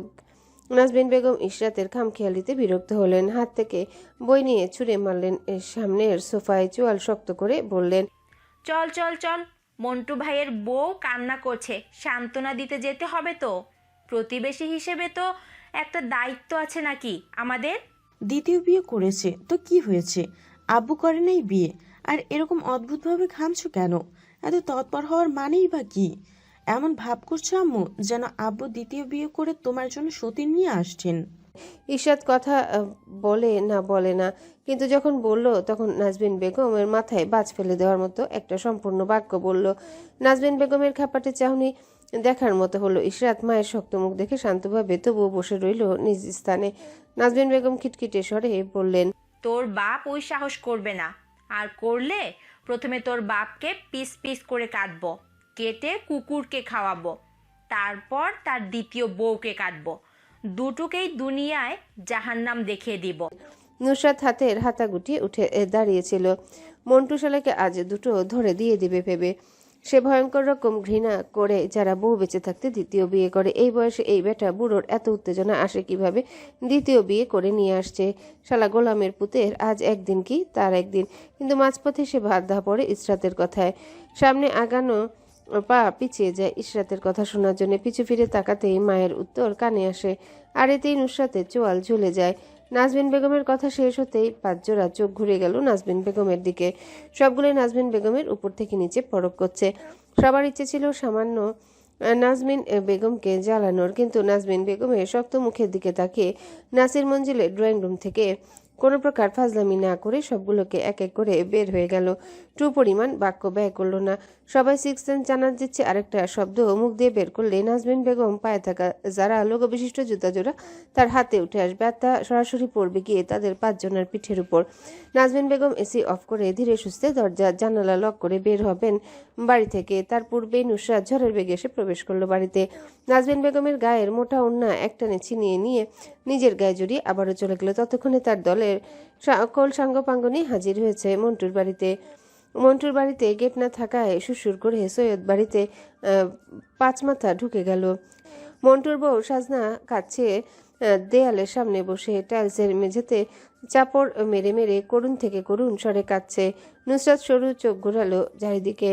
পরনে সাদা শার্ট ইন করে ঢোকানো প্যান্টের ভেতর। ইশরাত নির্বিকার চিত্তে দাঁড়িয়ে থাকার চেষ্টা করলেও সাজনার কান্নায় মনটা ব্যথিত হলো। শক্ত মুখখানা রাগে লাল হতে লাগলো সময়ের ভেতর। নুসরাতের কাজ ঘেঁষে দাঁড়িয়ে ফিসফিস করে বলে উঠল, নুসরাত, ওই মন্টু ব্যাটার কোনো ব্যবস্থা করা যায় না? নুসরাত সামান্য মাথা কাত করলো, ইশরাতের দিকে বলল, আগেরবার যা করেছি তাই করব, শালা মন্টুর হাড্ডি ভেঙে গাছের সাথে ঝুলিয়ে রাখবো। ইশরাত হাসলো সামান্য। এর আগেও এই কাজ তারা সম্পাদন করেছে, তাই সবার কাছে অতটা অবাকতর মনে হলো না। সবাই সবার পানে চেয়ে একসাথে ঠোঁট নাড়ালো। মিশন আজ রাতে মন্টু শালাকে শিক্ষা দিয়ে একদম উত্তেজনা রফা দফা করে দেওয়া। নুসরাতের পাশে দাঁড়ানো মমো হাঁ করে সাজনার দিকে তাকিয়ে আছে। নুসরাত ভেতরে ভেতরে হেসে নিয়ে ফিসফিস করে বলল, তোকে বলেছিলাম মামা মন্টু শালাকে বিয়ে করে নে, কিন্তু তুই আমার একটা কথাও শুনলি না। আজ যদি আমার কথা শুনতি তাহলে মন্টু শালার সব ফল গাছ আমার হতো, আর তুই মন্টুর ঘরে রাজ রাজ করতি।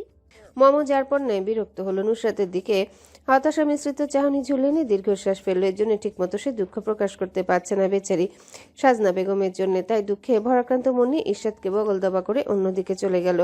আহানার ইরহামকে সোহেল ডেকে পাঠিয়েছেন, তাই তারা অনেক আগে। নুসরাত একা ওখানে দাঁড়িয়ে থেকে চোরের মতো আশেপাশ দেখলো।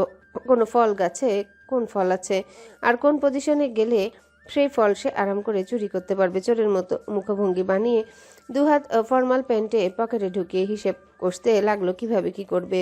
হেলাল সাহেবের সাথে আরশ আর জাইন দাঁড়িয়ে।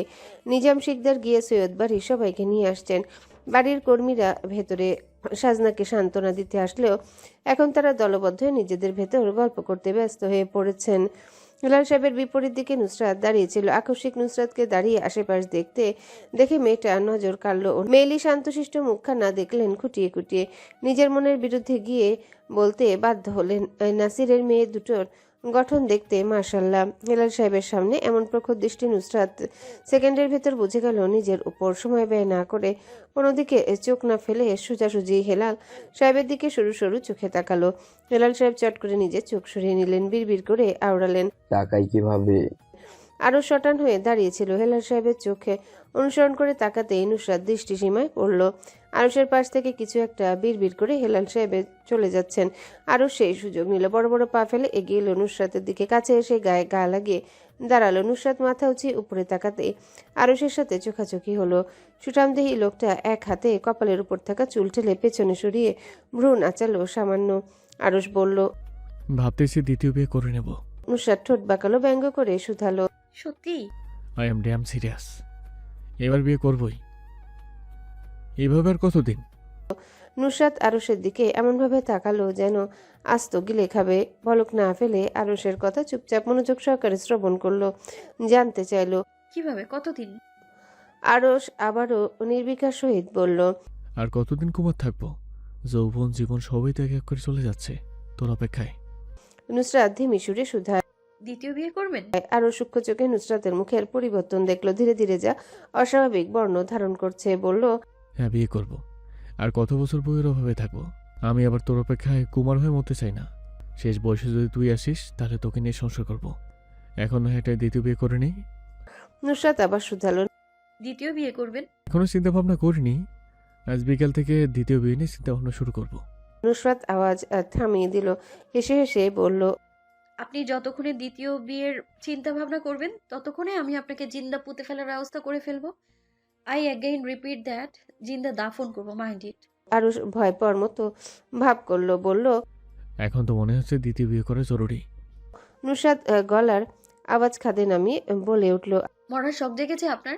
জাগলে বলুন, আমি নুসরাত নাসির আপনাকে মৃত্যুর দুয়ার থেকে ঘুরিয়ে নিয়ে আসবো। আরশ প্রখর দৃষ্টি নুসরাতের মুখের দিকে বুলিয়ে নিয়ে বলে উঠল, মরা শখ জাগবে কেন? আমার দ্বিতীয় বিয়ে করার শখ জেগেছে। আর কতদিনে বা থাকবো কুমার? এবার কুমারত্ব ত্যাগ করতেই হবে। নুসরাত ধিমি সুরে অত্যন্ত মোলায়েম আনলো কণ্ঠে। তর্জনী আঙ্গুল দিয়ে আরশের কপালে ধাক্কা দিয়ে দাঁতে দাঁত চেপে মিষ্টতার সঙ্গে আওড়ালো, এটা আমারও শেষ কথা, ভালো করে আপনার এই ঘিলুহীন মাথায় ঢুকিয়ে নিন। আরেকবার দ্বিতীয় বিয়ের কথা মাথায় আনলে চেহারার নকশা এমনভাবে পাল্টায় বোঝা, আয়নার সামনে দাঁড়ালে নিজেকে নিজেই চিনতে পারবেন না। And the most important thing, আমি যদি ঘুণাক্ষরেও টের পাই আমি থাকতে অন্য কোনো মহিলার দিকে চোখ তুলে তাকিয়েছেন আপনি, তাহলে আপনাকে খুন করে আপনার লাশ আমি নিজ হাতে দাফন করব। একটা কাক পক্ষীও টের পাবে না আপনার লাশ আমি কোথায় দাফন করেছি। নিঝুম মেঘ জমেছে পূর্ব আকাশে। মেঘের ঘনঘটা ধীরে ধীরে হেলদোল করছে নিজ জায়গা থেকে, সাথে শব্দ হচ্ছে। রিমঝিম বাড়ি দ্বারা হয়তো ধরণীতে নামবে তাড়াতাড়ি। সামান্য বাতাস বইছে প্রকৃতিতে। আরশ আকাশের দিকে এক পলক চেয়ে সামান্য গ্রীবা বাঁকিয়ে নুসরাতের দিকে ঝুঁকে আসলো। ঠোঁটের নিচে পিষ্ট দন্তপাটি কিরমিরিয়ে বলে উঠল, কিছু পোড়ার গন্ধ পাচ্ছি মিসেস, আপনি পাচ্ছেন? নুসরাত আরশকে সুর পাল্টাতে দেখে অবাক হলো। এক ভ্রু উঁচিয়ে টিস্যু দিয়ে ঘষে ঘষে নাক মুছে নিল। নাক টেনে শুকলো। অতঃপর প্রশ্নাতির চোখে আরশের দিকে চেয়ে গম্ভীর গলায় বলল। কোথায়? আমি কেন পাচ্ছি না? আরুষ ঠোঁটের উপর 2 আঙ্গুল রেখে তেজ্য হাসলো। সুঠামদেহী শরীরটা সামান্য বাকি নুসরাতের দিকে ঝুঁকে আসলো, হিসিয়ে পড়ল। লেট ইট গো। আরুষের হেয়ালিতে বিরক্ত হলো। নাক থেকে সর্দি ভালো করে টিস্যুতে ঘষে নিয়ে নাক বাড়িয়ে আবারও শুকলো এমন ভাব করলো। আজ এই পোড়াগন্ধ না পেলে তার পুরো জীবন বৃথা যাবে। আরও সামান্য বিরক্তি মিশেল কণ্ঠে বলল। Nusrat, you are 18 plus, be mature. Nusrat আকাশের দিকে চেয়ে তাচ্ছিল্য হাসি হাসলো। আকস্মিক নাক সুরসুরি অনুভূতি হতেই হাঁচি দিয়ে উঠল। এর পরের বার দিতে গিয়ে মনে হলো নাক দিয়ে পানি বের হয়ে আসবে। চোখ বড় বড় করে অবিরাম সব দিকে ঘোরাতে লাগলো। মনে প্রশ্নের উদ্ভব ঘটল। এখন টিস্যু পাবে কোথায়? হাঁচি আটকে রাখায় নাকে ব্যথা উঠল, আর তাতেই এই ডগমগ করে হাঁচি আসলো। নুসরাত শেষ রক্ষা পাওয়ার জন্য নাক ফুলিয়ে শ্বাস ফেলল। নাক খিচিয়ে উঠতেই চোখ মুখ জ্বলে উঠল। হাতের তালু দিয়ে নাক পরিষ্কার করার পূর্বে আরও নিজের ডান হাত বাড়িয়ে দিল নুসরাতের সামনে। শার্টের হাতার দিকে ইশারা করলো। কপালে বিরক্তির রেশ ফুটিয়ে গমগমে স্বরে আওড়ালো। Just take it easy, alright? And wipe your nose right here. No need to be shy, don't be impressed, it's totally fine. Nusrat জোরে জোরে শ্বাস ফেলল, তবুও নাক মুছল না আরুষের শার্টের হাতায়। আরুষ মনে করলো লজ্জা পাচ্ছে, তাই বিরক্ত হয়ে নুসরাতের মাথা নিজের দিকে টেনে ধরল এক হাত দিয়ে। নুসরাতের কিছু বুঝে ওঠার আগেই এক টানে নিজের শরীরে আড়ালে ঢেকে নিল। হাত স্থির নুসরাতের চুলের উপরে। আকস্মিক আরুষের এমন কাণ্ডে নুসরাত থতমত খেল। হকচকে পিছু সরতে গিয়ে গত দুদিনে বৃষ্টিতে ভেজা এঁটেল মাটিতে পা পিছলে গেল। মুখ থুবড়ে পড়তে নিল, তার আগেই মাথা চেপে ধরে সামলে নিল আরুষ।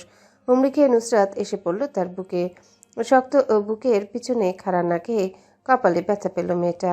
নাকের ভেতরে থাকা সকল বজ্র পদার্থ গিয়ে লাগলো আরুষের বুকে। যতক্ষণে আরুষ দূরে সরে যাবে ততক্ষণে অনেক দেরি হয়ে গেছে। নুসরাত নিজের এমন বাচ্চামো কাণ্ডে দাঁত খিচে দাঁড়িয়ে রইল। নিজের উপর চূড়ান্ত বিরক্তিতে দূরে সরার কথা প্রায় ভুলেই গেল। দু হাতের মুঠো মুষ্টিবদ্ধ করে মিনমিনিয়ে আওড়ালো। সারছে রে, কাম সারছে, কাম সারছে। শেষ পর্যন্ত ব্যাটার গায়ে তোর নাকের উচ্ছিষ্টগুলো মুছতে হলো। আরুষ নিজের বুকে ভেজা অনুভব করতে শব্দ করে শ্বাস ফেলল। নুসরাত চোখ তুলে উপরে তাকাতে আরুষ কপালে ভাঁজ ফেলল। চওড়া কাত টান টান করে নিল মুহূর্তে। 2 আঙ্গুল দিয়ে নুসরাতের কপাল ঠেলে নিজের শরীরের উপর থেকে দূরে সরিয়ে দিল। নিজের বুকের কাছে কাপড়ের দিকে এক পলক চাইতে আগের বিরক্তিটুকু আরো একটু বাড়ল। চোখ বন্ধ করে প্রলম্বিত শ্বাস ফেলে রুড়ো আওয়াজে বলে উঠল। বেয়াদব, সর এখান থেকে, নাহলে আজ একটা থাপড় মাটিতে পড়বে না, মাথা মোটা। সর বেয়াদব। গ্রোসারি শপে শপিং করতে আসছেন সুফি খাতুন। সময় তখন রাত 8:44। গ্রোসারি শপে এসে দেখা হলো নিজাম শিকদারের সাথে। এখনও দুজনের সামনাসামনি হননি, কিন্তু সুফি খাতুন দূর থেকে ঠাহর করতে পারলেন উনি নিজাম শিকদার। নিজাম শিকদারের সাথে সৌরভীও আছে। দুজনে রান্নার মশলা কিনছেন। আহান সুফি খাতুনকে অনেকক্ষণ যাবৎ অনুসরণ করছিল। নানিকে বারবার নিজাম শিকদারকে লক্ষ্য করতে দেখে বলে উঠল, নানি। সুফি খাতুন ফিরে তাকাতে আহান ঠোঁট চেপে চোখ দুটো পাতা ফেলল। সুফি খাতুন বুঝলেন না আহানের এসব করার মানে কি, তাই না ঘাটিয়ে হাঁটতে লাগলেন। আহান তার পিছু ছাড়ল না, এটা সেটা বলতে থাকলো। হঠাৎ চোখে পড়ল নিজাম শিকদার শপিং কার্টে কারোর ছবি নিয়ে ঘুরছেন। সুফি খাতুনকে ওখানে দাঁড় করিয়ে রেখে গনে গনে 4 পা সামনে আগালো সে। তখনই দৃষ্টিসীমায় স্পষ্ট হলো শপিং কার্টে থাকা ছবিটা নিজাম শিকদারের স্ত্রীর ছবি। ওটা নিজাম শিকদার ছবি দেখছেন আর কথা বলছেন ছবিটার সাথে। যে কেউ দেখলে মনে করবে শপিং করতে তিনি একা আসেননি, ওনার সঙ্গে অন্য কেউ এসেছে। কিন্তু অনুরূপক্রমে তিনি ছবিটার সাথে মনোযোগের সাথে কথা বলছেন। আহানকে আর পাইকে উল্টো পথে ফিরে গেল নানির কাছে। ততক্ষণে নিজাম শিকদার শপিং কার্ট নিয়ে আরেকটু এগিয়েছেন তাদের দিকে, কিন্তু খেয়াল করেননি সৈয়দ বাড়ির লোকেরা এখানে আছে। নিজাম শিকদার এগুনোতে সুফি খাতুন যেখানে দাঁড়িয়ে সেখান থেকে স্পষ্ট হলো ছবিটা। আহান নিজের নানির কাছে দাঁড়িয়ে কানে কানে বলে উঠল, নানি, ওই দেখো নিজাম দাদু ওনার স্ত্রীর ছবি নিয়ে এসেছে এখানে। তুমি শুধু ভাবো, ওনার স্ত্রী মৃত ছবি নিয়ে উনি এভাবে ঘুরছে, তাহলে তুমি ওনাকে বিয়ে করে নিলে কিভাবে তোমাকে সাথে নিয়ে ঘুরবে? সুফি খাতুন আহানের কথায় ভাবনায় মগ্ন হলো। আহান আরো উৎসাহ দেওয়ার জন্যে বলে উঠে, উনি কতটা লয়াল হলে মৃত স্ত্রীর ছবি নিয়ে ঘুরে। যদি স্ত্রী বেঁচে থাকতো তাহলে তো মাথায় তুলে ঘুরতো। শুধু ভাবো তোমাকে মাথায় তুলে ঘুরছেন আর তুমি নিজাম দাদুর মাথার উপরে বসে ডাকডুম করে তাবলা বাজাচ্ছ। আহান কথাটা শেষ করে মিচকে হাসলো। সুফি খাতুন গভীর চিন্তায় মগ্ন হলেন। নিজেকে শপিং কার্টে থাকা ছবির জায়গায় ভাবতে বসলেন। ততক্ষণে আহান গ্রোসারি শপের ভিতর থেকে সুফি খাতুনের অগোচরে কয়েকটা জিনিস উপরে নিয়ে চলে গেল বিল পে কাউন্টারে। সেখানে গিয়ে বলল, হ্যালো বন্ধুরা, পরবর্তী পার্ট খুব তাড়াতাড়ি আসবে, তো সবাই অপেক্ষায় থাকো। আর চ্যানেলটি যারা এখনো সাবস্ক্রাইব করনি তারা পরবর্তী পার্ট দেখার জন্য চ্যানেলটি সাবস্ক্রাইব করে রেখো। ধন্যবাদ সবাইকে, আমাদের সাথেই থেকো।